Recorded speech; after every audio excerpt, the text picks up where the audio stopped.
اس نے رحم طلب نظروں سے فجر کی طرف دیکھا، مگر فجر تو جیسے پتھر کی ہو چکی تھی۔ اس کی نظریں ولی پر جمی تھی، جبکہ آنکھوں کے سامنے ماضی کا منظر گھوم گیا۔ ایک وقت تھا جب گردیزی ٹیکسٹائل کے گارڈز نے اسے دھکے دے کر باہر نکالا تھا، اور ارسل جسے وہ محبت کرتی تھی بے حسی سے کھڑا تماشا دیکھتا رہا تھا۔ اور آج ایک ولی تھا جو ایک اجنبی عورت کے محض ہاتھ لگانے پر آگ بگولا ہو گیا تھا۔ ہجوم بڑھتا جا رہا تھا۔ ولی نے اکیلے ہی پورے ریسٹورانٹ کی انتظامیہ کو لائن حاضر کر دیا تھا۔ اگر پولیس آ جاتی تو ایک غیر ملکی کے ساتھ ایک 7 اسٹار ہوٹل میں ایک ایسا سلوک یہ ایک بین الاقوامی خبر بن سکتی تھی۔ وہ وردا کا بھائی جو آس پاس ہی تھا وہ بھی پہنچ گیا۔ تبھی فجر جیسے کسی گہرے خواب سے جاگی۔ اس کے گلے میں جیسے کانٹے اگائے، حلق میں کچھ پھنس گیا تھا۔ وہ بے جان قدموں سے آگے بڑھے، وہ معاملہ رفع دفع کرنا چاہتے تھے۔ ولی، اس نے لرزتے ہاتھ اس کے کندھے کو چھوا۔ ولی نے جھٹکے سے پلٹ کر اسے دیکھا۔ فجر کو دیکھتے اس کی آنکھوں کے شعلے جیسے بجھ گئے تھے۔ اس کے چہرے پر موجود سارا غصہ ایک لمحے کی فکر اور نرمی میں بدل گیا۔ Are you okay? اس نے اپنے دونوں ہاتھوں کے پیالے میں فجر کا سفید پڑتا چہرہ ماتھا اور نہایت محبت سے اس کے رخساروں کو اپنے انگوٹھوں سے سہلاتے پوچھا۔ اس کے انداز میں اس قدر نرمی تھی کہ فجر نے بس اس بات میں سر ہلایا، اور نہ جانے کیوں اس کا دل چاہ رہا تھا کہ وہ وہیں بیٹھ کر پھوٹ پھوٹ کر رو دے۔ آنکھوں میں آئی نمی کو وہ بار بار پلکیں چپک کر پیچھے دھکیل رہی تھی۔ کون چار لوگ بھاڑ میں جائیں سب۔ ولی اورنگزیب تھا جو پوری کائنات کے سامنے اپنی بیوی کو اون کر رہا تھا۔ پلیز چلو یہاں سے، فجر کی آواز کھٹی کھٹی نکلی۔ شش، ایسے نہیں۔ ولی نے نرمی سے اپنی انگلی اس کے لبوں پر رکھی، اور پھر اسے پیچھے کرتے ہوئے وہ واپس اس عورت اور مینیجر کی طرف پلٹا۔ اردو ایک بار پھر سے پس منظر میں چلی گئی، اور اس کی اسکاٹش لہجے والی انگریزی پورے ہال میں گونج رہی تھی۔ اس نے اپنا فون نکالا اور ایک نمبر ملایا۔ رئیس اورنگزیب کا بھانجا ہونا ایک بہت بڑا ہتھیار تھا۔ وہ جانتا تھا یہ ہوٹل 1 منٹ میں بند ہو سکتا تھا۔ میں یہ ہوٹل ابھی سیل کروا سکتا ہوں اگر عورت نے میری بیوی سے معافی نہیں مانگی۔ اس نے ہوٹل مینیجر کو وارن کر دیا۔ مینیجر نے بات ٹالنا چاہی۔ میں آپ کے ہوٹل پر حد تک عزت کا دعویٰ کر رہا ہوں۔ آپ کے ہوٹل میں میری بیوی کی تذلیل کی گئی۔ اسے ہاتھ لگایا کیسے؟ میں اس کا ولی ہوں، مجھ سے بات کی جاتی، اسے ہاتھ لگانے کی ہمت کیسے کی؟ فجر کی آنکھوں کے سامنے سب کچھ دھندلا رہا تھا، جبکہ وہ خود بت بنی کھڑی تھی۔ 20 منٹ کے اندر پولیس کی گاڑیاں پہنچ چکی تھی۔ ولی نے دھمکی دی تھی کہ وہ میڈیا کو بیان دے گا کہ پاکستان کے ایک نامور ہوٹل میں اس کے اور اس کی بیوی کے ساتھ کیا سلوک کیا گیا، جبکہ وہ عورت اب باقاعدہ کانپ رہی تھی۔ یہ عورت جب تک میری بیوی سے معافی نہیں مانگے گی یہ کہیں نہیں جا سکتی، اور نہ میں جانے دوں گا۔ ہال میں ایک بھیگی ہوئی تناؤ زدہ خاموشی چھا گئی تھی، جس میں صرف ولی اور ولی کی غصیلی آواز، پولیس کی آمد کا شور اور دھڑکتے دلوں کی آوازیں باقی تھی۔ فجر کا درد سر تو کب کا جا چکا تھا، مگر اب اس کا پورا وجود ولی کے اس شدید بے پناہ محافظ روپ کو دیکھ کر جم سا گیا تھا۔ اس نے آج جانا تھا کہ ولی ہونے کا مطلب کیا ہوتا ہے۔ وہ بس اسے دیکھے جا رہی تھی۔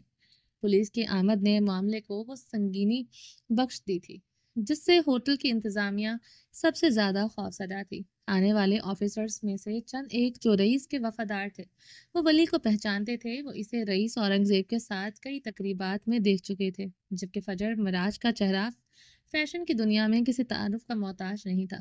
لمحوں میں ایک عام جھگڑے سے کہیں بڑھ کر ایک ہائی پروفائل کیس بن چکا تھا۔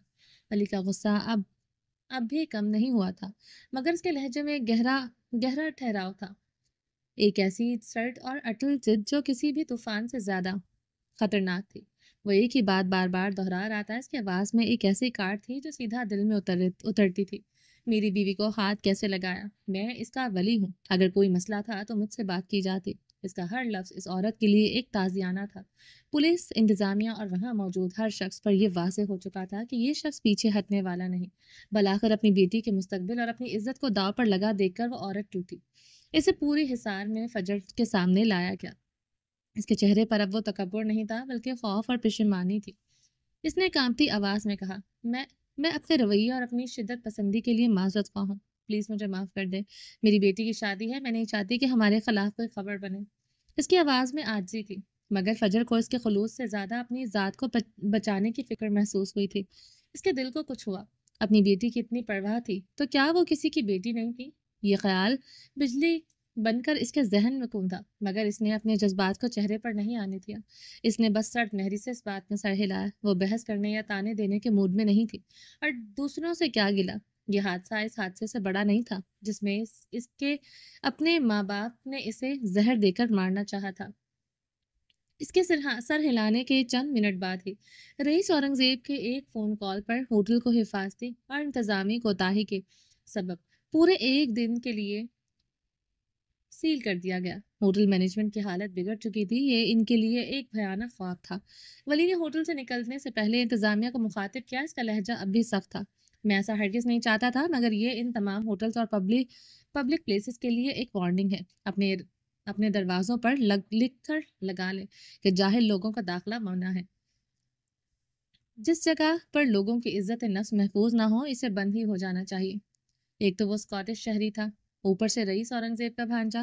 اس نے آج اپنے اسکاٹش ہونے اور رئیس کی حیثیت کا وہ فائدہ اٹھایا تھا جو شاید رئیس نے خود بھی کبھی نہ اٹھایا ہو، مگر ولی کے نزدیک یہ ضروری تھا۔ ایسی جگہوں پر ایسے لوگوں کا داخلہ ممنوع ہی ہونا چاہیے جو اپنی زبان اور ہاتھوں سے دوسروں کو تکلیف پہنچانا اپنا حق سمجھتے ہیں۔ پھر وہ پلٹا اور فجر کا ہاتھ مضبوطی سے تھام کر میز کی جانب بڑھا، وہاں رکھا اس کا بیگ اٹھایا اور پھر باہر کی جانب چل پڑا۔ لوگ سمندر کی لہروں کی طرح اس کے لیے راستہ بنا رہے تھے، ہر نظر ان پر مرکوز تھی، چند موبائل فونز کی لائٹس بھی ان پر پڑی، یقیناً کسی نے یہ منظر بھی قید کر لیا تھا۔ گاڑیوں سے بھری پارکنگ کی خاموشی میں پہنچ کر فجر کو جیسے ہوش آیا، اس نے ایک جھٹکے سے اپنا ہاتھ اس کی گرفت سے چھڑایا۔ کیا ضرورت تھی اتنا بڑا تماشا کرنے کی؟ اس کی آواز غصے سے کپکپا رہی تھی۔ کیا سمجھتے ہو تم خود کو؟ اس کا چہرہ لال بھبوکا ہو رہا تھا۔ جو کچھ بھی ہوا تھا اس کے لیے ناقابل یقین تھا۔ ولی نے گہری سانس لے کر اسے دیکھا۔ وہ اس کے اندر چلتے طوفان سے واقف تھا۔ وہ جانتا تھا کہ یہ غصہ اس پر نہیں، اس بے بسی پر تھا جو اس نے محسوس کی تھی۔ وہ خاموش رہا، اسے اپنی نرم گہری نظروں سے دیکھتا رہا۔ وہ چاہتا تھا کہ اس کے اندر جو کچھ بھی ہے وہ سب کچھ کہہ دے، کچھ بھی اندر نہ رکھے، مگر فجر ضبط کر رہی تھی۔ اس کی خاموشی پر وہ مزید تپ گئی۔ تمہیں کیا لگتا ہے یہ سب کرنے سے تم کوئی گرین فلیگ بن جاؤ گے؟ یہ کہتے ہوئے اس آنکھ کے کنارے پر ایک موتی چمکا۔ تمام تر ضبط اس کے باوجود پلکیں نم ہو گئی تھی۔ اس سے پہلے کہ وہ آنسو اس کے گال پر بہتا اس کی ضبط کی توہین کرتا، ولی سے یہ برداشت تک نہ ہوا۔ وہ ایک قدم آگے بڑھا اور اس کے قریب آیا، عین قریب، پورے استحقاق سے پھر سے اس سے اپنا ہاتھ اٹھایا اور اپنی شہادت کی انگلی سے نہایت نرمی سے اس کی پلکوں پر ٹھہرے اس آنسوؤں کو چن لیا۔ فجر ایک بار پھر ساکت ہو گئی کہ اس کے لمس میں ایسی شدت تھی کہ اس کا دل دھڑکنا بھول گیا تھا۔ بیگم، ولی کی گہری سرگوشی جیسی آواز ابھری، میں گرین فلیگ نہیں، گرین فارسٹ ہوں۔ فجر نے سانس روکے سے دیکھا، اس کی ہیزل آنکھوں میں نمی کی ایک تہہ تھی۔ پر مسئلہ یہ ہے، وہ دھیرے سے مسکرایا، کبھی کبھی اس فارسٹ میں آگ لگ جاتی ہے۔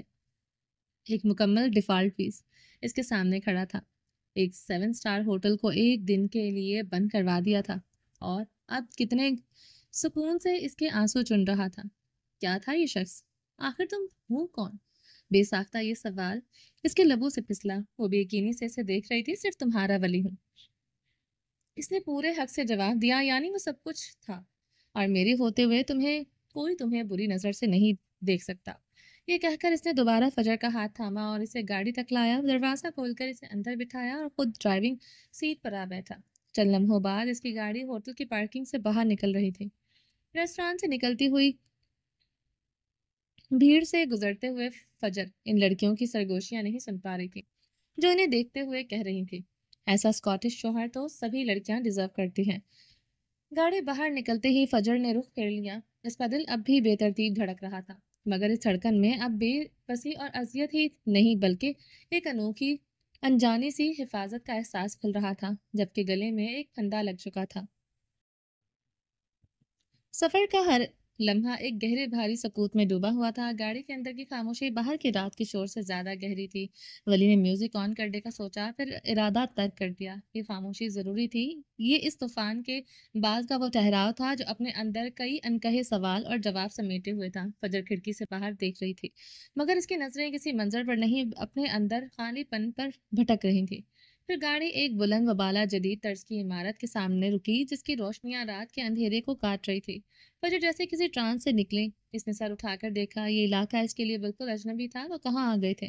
اس نے رخ موڑ کر سوالیہ نظروں سے ولی کو دیکھا۔ اس کی آنکھوں میں نہ غصہ تھا نہ حیرت، بس ایک سپاٹ سی بے یقینی تھی۔ یہ بگ بی کا پینٹ ہاؤس ہے، ہمارا ڈنر ادھورا ہے۔ اس نے فجر کو دیکھا جو اب بھی اسے بے یقینی سے گھور رہی تھی۔